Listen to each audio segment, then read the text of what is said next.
was happy because I won the race. I was only very, very tired. I was really tired. The race had been so hard, hot. I didn't have any drink during the race, technical problem. So I was completely down physically after I was driving. But because I won the race, then makes everything so much easier to recover, to come back again. So in the evening I was alright. In the evening I was okay already.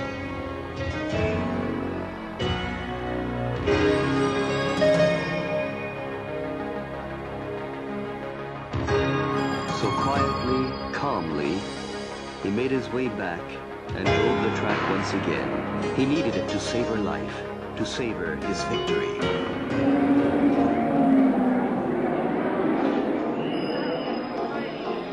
People say he often gives the impression of being asleep before the start. But how can they know the tension of a Formula One Grand Prix?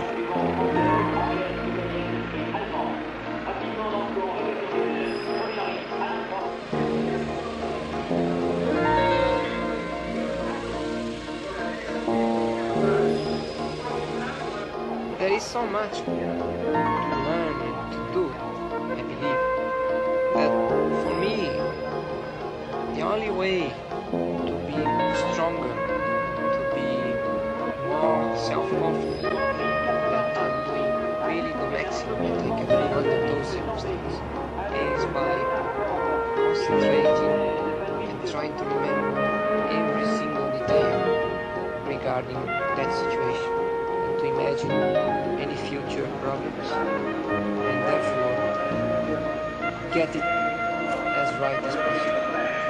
And you develop through the year, through the time you develop. Ayrton used to protect his palms, otherwise he'd develop blisters that would prevent him from driving well. Today he no longer does this, as his new car is easier to handle. He checks whether he has cleaned the shield of his helmet. One may think this is stupid, but condensation, as well as a flapping shield, can make a driver lose a race. No wonder he needs to drink water all the time, since he sweats enormously during the race, sometimes more than 6 pounds in 90 minutes. He quenches his thirst through a pipe that enters into the helmet. The pipe has to be fixed properly so as not to come off when he turns his head. It happened to him once, and he nearly lost the race because of it. In his head, he makes an endless detailed inspection. He checks the last-minute tuning, and for the 1000th time he reviews it with Gérard Degalde, the Lotus chief engineer. And then, before each Grand Prix, he has the condition of the track and its abrasiveness checked. It's of paramount importance for his race strategy and anticipation of tire abrasion. He's probably the only one that does this.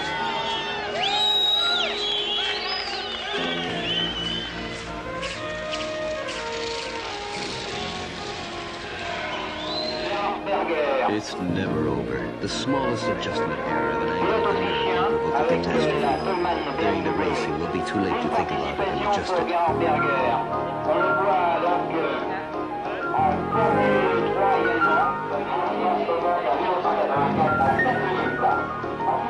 You don't have the paper to look and say, this is all your brain. Then think about the car specifically, to see if all the buttons are well placed, if they are all in the right position. Then after the engine starts, you must do this. During the warming up lap, you must change other things. You have to hit the brakes during the warm up lap, to have the brakes hot when you start the race. Think about any later modifications you can make in the car, small ones, just to make it a bit better. Which tires other people are going to use, you compare with yours, then what should happen, what should be the development during the race. It's like infinite, you know, so many things that if you really go deep inside, you never finish. So that's not the point. You must know where is the limit, not trying to overdo it, because then you go mad. You break down. So you have to go as much as you can, but then be able to realize where is the point where you must stop, let it go from there. have other people thinking those other things with you.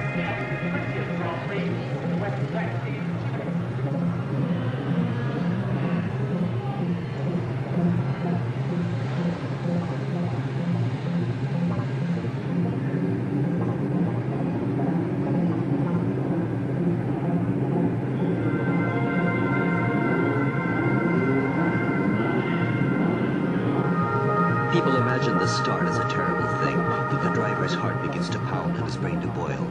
But it's the contrary. To the racer, it's a completely unreal moment, like a dream, entering the reality. His mind doesn't blank, and his body is free. At the start, the union has one objective, not to let go. To accelerate quickly to be ahead and take the lead. The best thing is everything goes. It's all programmed, like you say. Everything goes natural. It's just lose that tension, that expectation, which comes from this half hour. When the light comes, there's so much concentration. It all goes natural. Just follow. There are so many things to consider that there's not enough time or space in the brain to let all the information in to integrate and react. So it rapidly becomes exhausting. Many tracks you are under maximum fuel, so you use a lot of power because the fuel is not a problem in those circuits, and it's too much. Like in the street circuit, normally there is no problem with fuel, and the speed, the acceleration that you have is unbelievable. It's too much, and during a 1.5 hour or 2 hours, you get stressed, you lose concentration because you get tired, you dehydrate, and start to be dangerous because you are more open to make mistakes. What I've been doing, go-karts, when I was later on, racing cars, in Europe, the goal, the objective has been always one. You change the places and the people,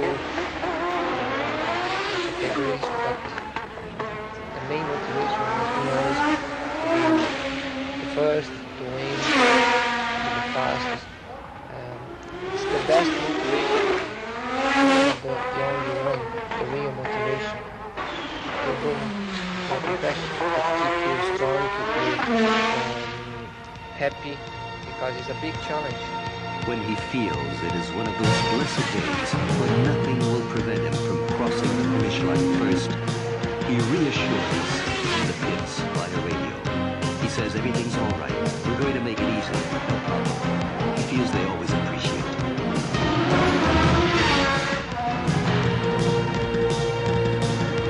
So whenever he wins, when he crosses this wretched line first, it's a great feeling. He sees with a tremendous feeling of well-being. He doesn't understand how it's possible to run the way to win. The only motive for racing is to carry out the victory. His life is devoted to racing.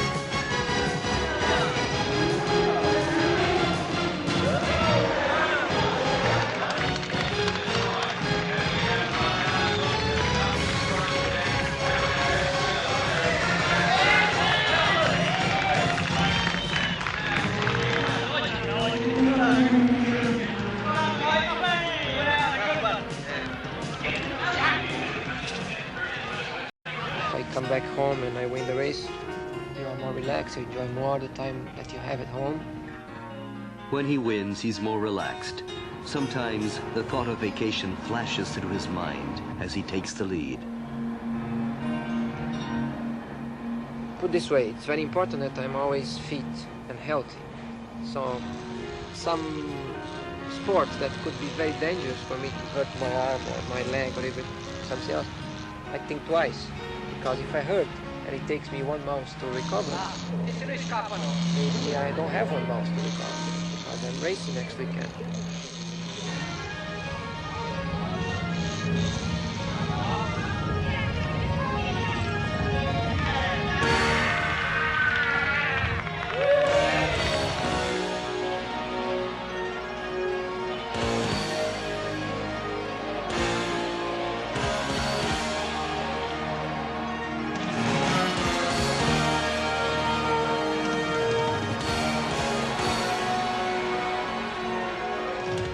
Perhaps it's a professional idiosyncrasy, but he can't do anything without considering the technical aspect of everything. For him, sheer speed and even victory do not mean much without making use of the sharpest, most sophisticated technology. That is why he's interested in knowing that water skis are made of carbon.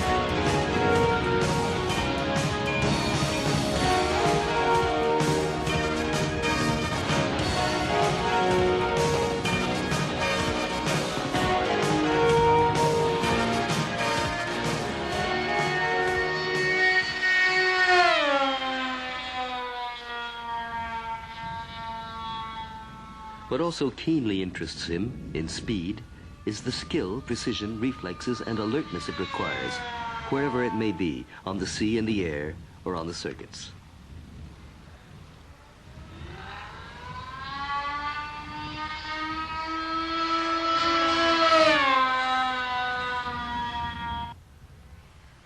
People say that apart from speed and Formula One, or more precisely victory, there's nothing else in life. It's true. It's true that today he has only one aim, to win. But what about love? I hope so. Probably it's not the time now, it's not the right time, but I believe that the right time will come. It's just the question is when. I don't know yet when it will come. Does being a celebrity bother him? Well, it's good when you come to a restaurant, there is a big queue, and somebody recognizes you and they put you in front of the queue. Then it's very good. When you go to other places and you want to be on your own, then nobody to come and talk to you because you want somebody to want to be relaxed. Then people start coming, then it's not so good. But celebrity isn't really important. It's something that doesn't really matter in one's life. But what it really matters to me is the feeling of driving and the feeling of competition. And the special feeling of winning. That's what keeps me going. Have you found out why he's so good? Je crois qu'il a les pieds sur terre d'abord et avant tout. Il pense vraiment à ce qu'il fait, il se concentre à 100% pour la course. Et puis il est très très doué. Ouais. Et le don, c'est quoi en deux mots? Le don, c'est de pouvoir aller vite tout le temps dans n'importe quelle condition, sans avoir de problème, sans sortir de la route, sans faire de faute. Et bon, au départ, il a peut-être fait quelques petites erreurs quand il a commencé, quelques petites sorties de route, tout ça, mais maintenant c'est terminé. Il a appris à garder sa voiture sur la route et tant qu'il la garde sur la route, il est devant. Alors d'après vous, les gens qui l'appellent le magicien n'exagèrent pas un tout petit peu quand même? Je crois qu'on est tous des magiciens finalement, parce qu'il y a des choses qui sont très difficiles à faire et que tout le monde arrive à faire, mais lui il est particulièrement doué. Il y a quand même une chose qu'il faut dire, c'est contre Senna, mais ça n'empêche que de toute façon, je l'aime beaucoup et que je trouve que c'est un super pilote, en tout cas un des meilleurs de cette génération. Mais si on veut encore une fois être objectif, il y a quand même une voiture où il est tout seul dans son équipe. Et tant que, pour moi personnellement, je pourrais jamais considérer que Senna est le meilleur entre nous, et je serais capable de l'admettre un jour, tant qu'il n'acceptera pas d'être dans une équipe avec un pilote du même calibre que lui et avec la même voiture que lui. Once more, I think he's a complete driver, with tremendous natural talent. He's intelligent, he has youth, and he has the instinct for tuning his engine and adjusting the chassis. He's almost needed to be world champion, and he will be world champion. The problem is when, and I hope it'll happen soon, and it'll be with us. It's a good feeling because you know that people admire what you're doing. It's always good to have people looking a positive way to you or transmitting positive things to you. Then if you have a feeling that people are against you, of course, that keeps you happier, that keeps you more natural, and probably helps you doing what you're supposed to do. When I started then, I didn't have the cars, the tires were not flat, square. They were a bit round, so I was going like this, you know. Once again, for him, racing is not meant for the pleasure of driving, but above all, for winning. But to win, one has to apply 3 strict rules. First, work. Second, work. Third, work. People just aren't aware of the amount of work the tuning of a high-performance Formula One requires. They think the practice sessions serve simply as comparative tests to establish the starting grid, but the sessions are only the visible part of a huge iceberg. A Formula One has to be tuned like a musical instrument, like the rigging of a sailboat. One has to consider plenty of elements that interact simultaneously, such as more or less wing for more or less downforce, selecting the tires with more or less resilience according to the condition of the track, adjusting the suspension and the length of the gearbox ratio, and so on. It's never over. Whenever tuning seems right, it has to be tested on the circuit. And to test it, the single-seater has to be driven all out. It's rapidly exhausting for the driver.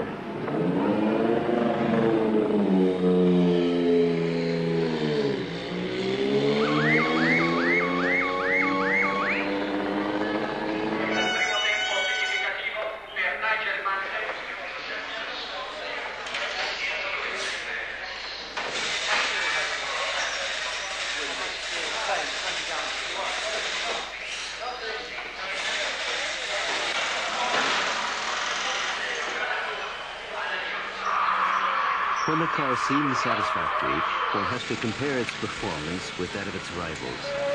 More often than not, the comparison changes everything. And you have to start from scratch again. At low rev, 9 to 10 or 10. Yeah, 9 to 10 especially, I don't get the boost. Yeah. What you said, you stop the boost, you don't boost. I would... Currently, competition doesn't only take place on the track between the drivers. It's a battle between the world's largest car manufacturers, and this battle rages to the utmost limits of the most advanced technologies. Faced with computers reigning like masters in the pits, the drivers have yet to be able to analyze their sensations while learning how to speak the data processing language.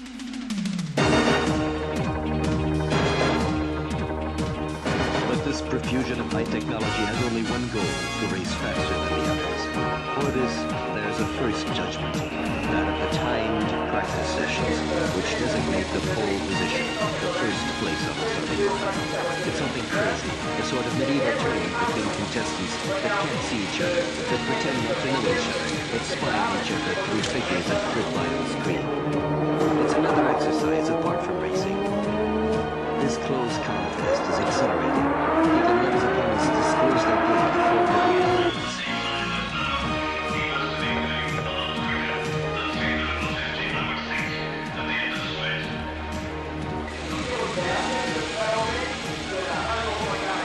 When the time comes to go, then he gives his all.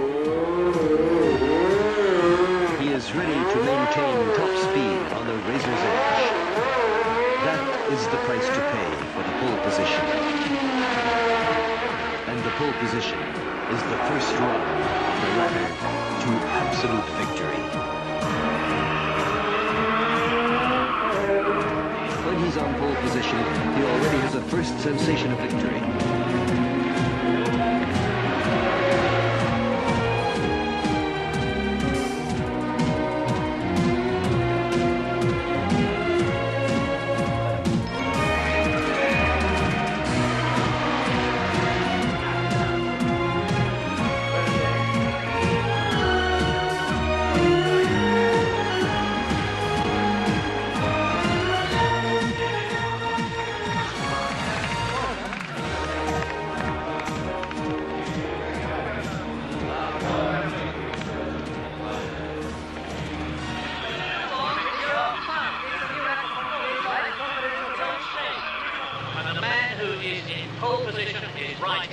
It's Ayrton Senna. You've typically done it in the last moment. How difficult was it?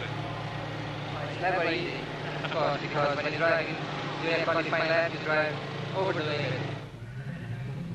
With this lead position as reward, there comes the real start. And once again, everything passes through his mind during this period of waiting that seems to last forever before letting her go. Sometimes he's content to merely drive intuitively, instinctively. On the contrary, at other times, he has to drive more with his head than with his senses. As a rule, he has to try to keep the best compromise possible between natural instinct and the technique he has learned. When you work, when you devote all your time to reaching a sole objective that only success can reward, if you fail for whatever reason, then it's a terrible, unpleasant feeling of frustration.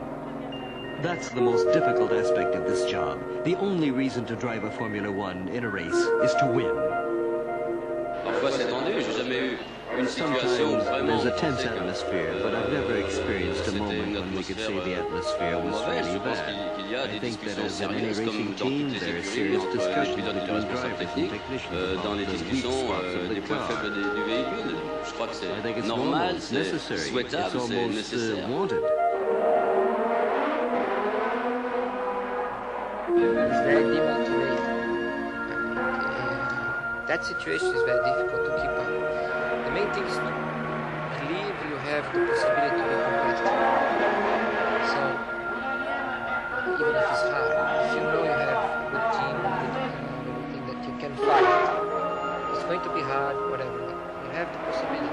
Then you will feel strong. But if you, before you start a race meeting, you know that race, for any reason, you have no chance to win, then it's very difficult to feel strong, to feel well, to give your best. And then it's the hardest side of my profession, really, because the only reason to drive is to compete and to win.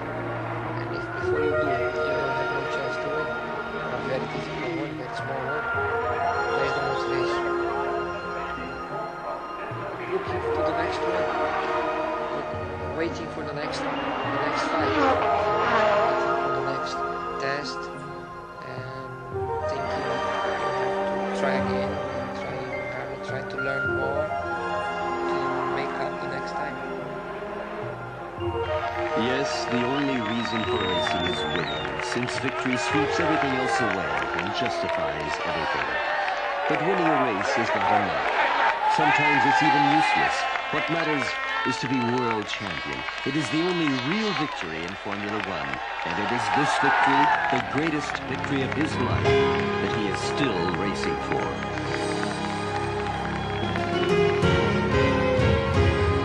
For 4 years, he's been reaching for the moon. But for the present, he's only seen its hidden face.